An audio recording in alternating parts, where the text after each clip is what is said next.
Support for Swan Song is brought to you by viewers like you. Thank you.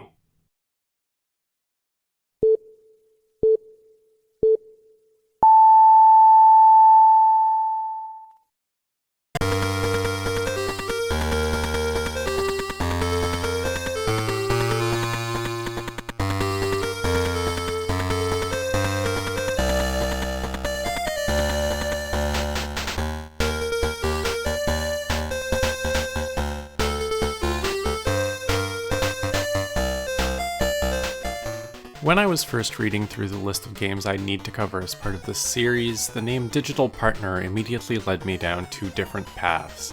It was either going to be some sort of virtual pet or some sort of communication game. Little did I know at the time that Digital Partner is actually a game in the Digimon franchise, so it was going to be a little bit of both. Digital Partner was released on May 25th, 2000, was developed by Tom Create, and published by Bandai. If you're new to these Digimon game episodes, in each one I typically go over what has changed in the Digimon franchise since the last game covered was released. Digital Partner was released just 4 months after the release of Digimon Adventure Cathode Tamer, so one would think that very little would have changed during that time, but this time that couldn't be further from the truth. You see, Digimon Adventure 02, the second season of the anime, had just started airing on April 2nd of 2000. Digital Partner was released in between episode 8 and 9 of the anime, and was the first WonderSwan game to feature Digimon introduced as part of that anime.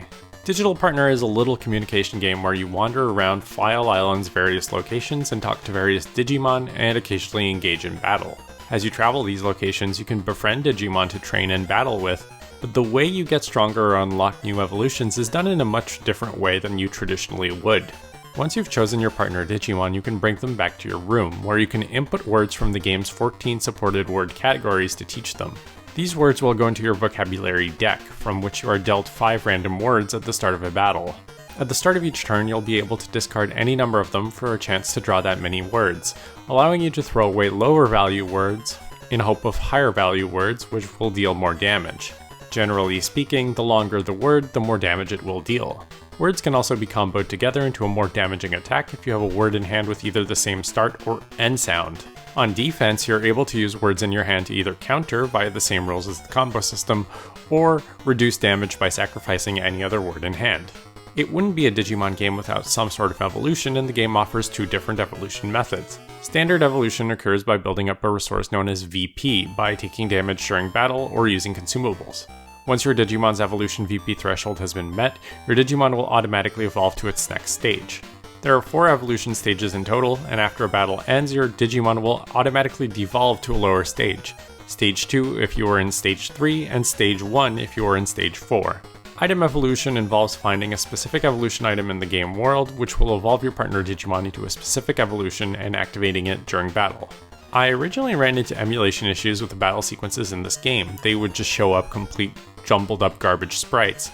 I mentioned the issue to AC, who works on the Ares emulator, and they pointed out that the ROM header was misreporting the amount of SRAM on the cartridge, leading to compatibility issues in just about every emulator I tried.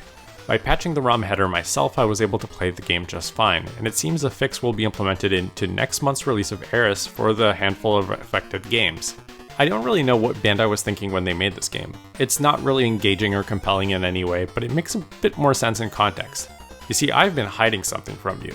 Digital Partner is actually 2 pieces of software awkwardly glued together, and when you hear how much additional hardware is necessary to make the other half of the package work, it starts to make a lot more sense.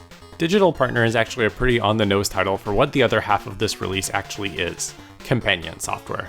Digital Partner allows your WonderSwan to act as a bridge between 2 different ecosystems of Digimon toys and video games, the Digimon Link system and Pocket Digimon World.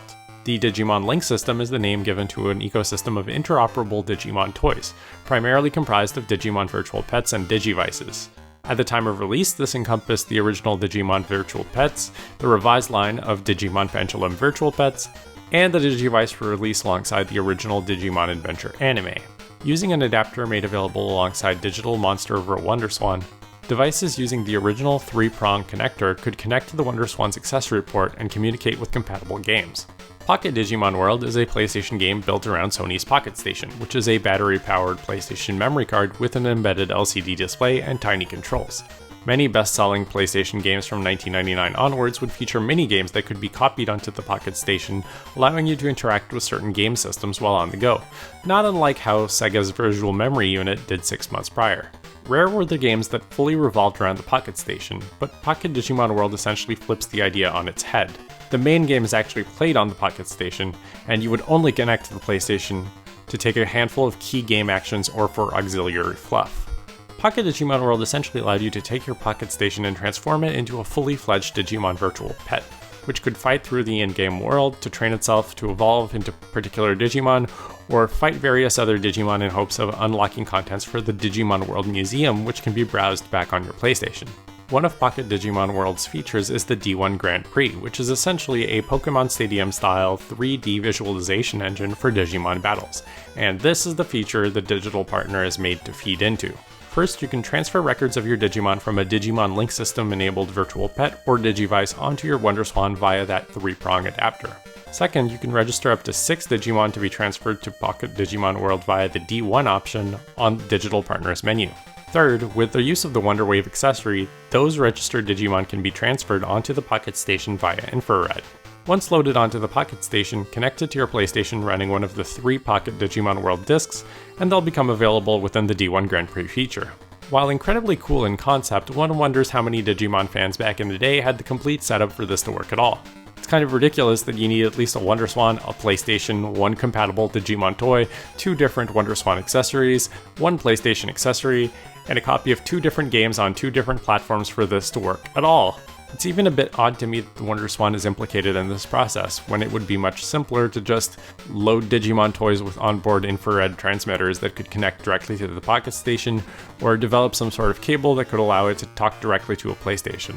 I guess someone at Bandai noticed that this was a lot to ask for, so the D1 Grand Prix feature also lets you transfer Digimon raised as part of Digital Partner's standalone experience itself to the PlayStation's D1 Grand Prix mode, reducing the hardware burden by a virtual pet toy and the 3-prong adapter.